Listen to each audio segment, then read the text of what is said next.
gonna play, alright? The trailer from yesterday, the Loki trailer that got put out, was low-key, high-key, actually incredibly spicy. It had everything going on in it. I felt like maybe it was a Vindaloo, it was that chilly. Stuff was happening that you weren't thinking was gonna happen.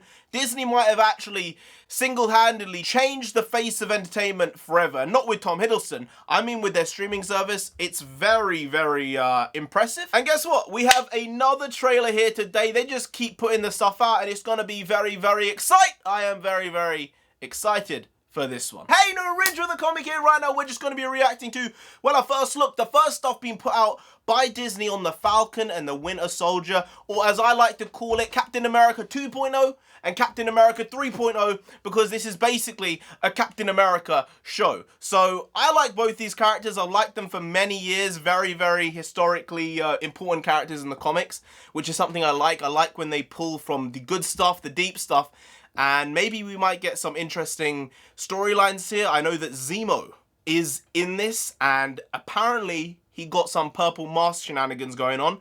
Who knows? Maybe he might pull out a sword now and then, and that would be pretty interesting from Daniel Bruhl. So let's get to this clip. It's a minute 50, so they're giving us a little bit, not a lot. I do know it's coming out in March though, so not that long to wait. Disney really putting their slate forward and trying their utmost to get as many people to sign on as possible. And I think this investor call, while the stock has done incredibly well, which is very nice, it might have convinced me to get Disney Plus come the new year. So let's get to this. Let's go.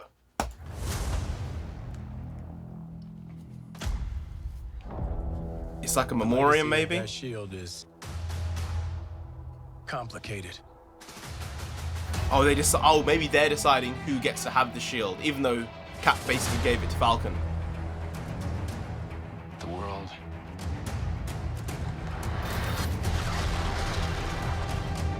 is upside down. That looked like... People need something to get behind.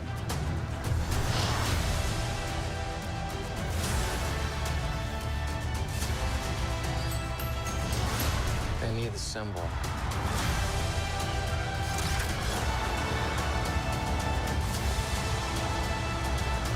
So what's our plan?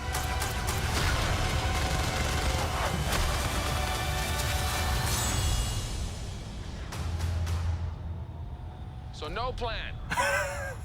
You know what? That seems about right. Great. Well, you can fly. Yeah, well.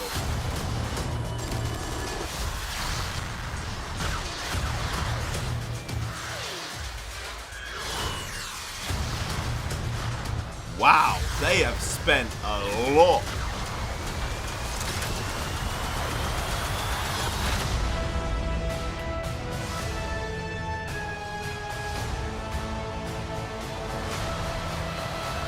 That. What's going on in that cyborg brain of yours? You don't want to know. Oh yeah, I can see it working. Gears turning. Oh, they're malfunctioning. They're on fire. God, I hate you. You know what? It's that relationship which makes it funny, because if these guys... I don't think this show would have even been a thing if they hadn't had the type of rapport on screen and off screen, seemingly, than they do, because it just makes it so much more engaging and watchable. It's like two friends having a spat, even though they're like, I hate your guts, my guy.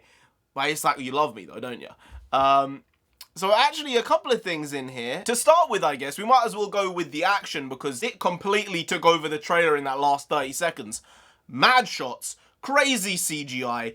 I don't know how practical these effects were. I think they probably were with the flying stunts partially, but the money that's being put into this. I read that each episode has a budget of over 25 million, and apparently there are 6-episode seasons. So this is essentially like a 3-hour film. That's the way Marvel are projecting them and putting them forward. In my opinion, 30-minute episodes of TV are not long enough. I don't think people are going to get into 30-minute episodes of TV. I think 40 minutes is a minimum. And now even people have got used to 50 minutes because of what Netflix and Amazon Prime have been doing over the last 5 years. So I think 30 minutes an episode is a bit short. I think maybe 40 minutes would have been better, just to build out each episode periodically and story-wise. But they know what they're doing. They want to give a particular product. And from the action involved here anyway, they're going balls to the wall with it. And it looks really, really like it's something special. I mean, Falcon's suit looks a bit questionable. It looks good, but the fact that they've gone away with the like armor mechanized look and they've gone with a cloth look essentially, I don't think that works as well. It works in the comics, it looks good, but I don't think it works on screen as well. So Anthony Mackie and Sebastian Stan both look like they've done a very, very stand-up job. I do feel that we might have a young Luke Skywalker on our hands in Sebastian Stan here. I've been saying it for years, I said it in the video yesterday, it's been a meme for a very long time, and I think it's one that could really happen. So I'm excited to see if they make a Luke Skywalker series. This looks interesting. Apparently the villain in this show is going to be, well, while Daniel Bruhl is going to be Zemo, there's also like a faux Captain America. Bad guy, not exactly good guy. We don't want that stuff going on. But probably one of the biggest questions from this project is, are these guys fugitives at this moment in time from the US government, from the world?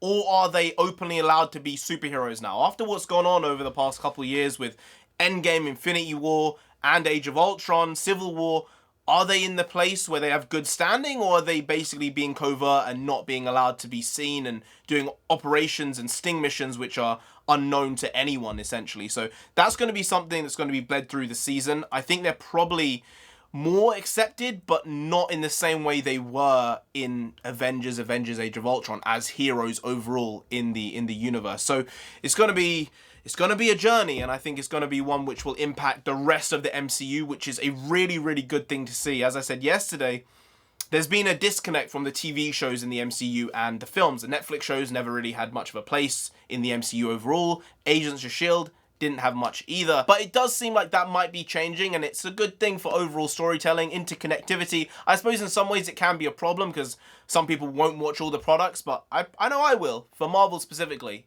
The ones I like, I'll watch all of them. The ones I don't, maybe not, but you know, prove me wrong. Anyway, guys, if you did enjoy this video, please do like, share, comment, and subscribe to the channel down there. If you didn't, then Falcon himself is gonna come after you. Now, you saw him in Civil War. He was like dicing people up with his wings. You don't want that. You really don't, so just subscribe anyway to avoid that. Now, I've been NarendraTheComic. You've been Graham. We'll see you next time. That's tomorrow. If you don't know, make a video every single day. You've been doing it every day for over 2 years now. We ain't stopping.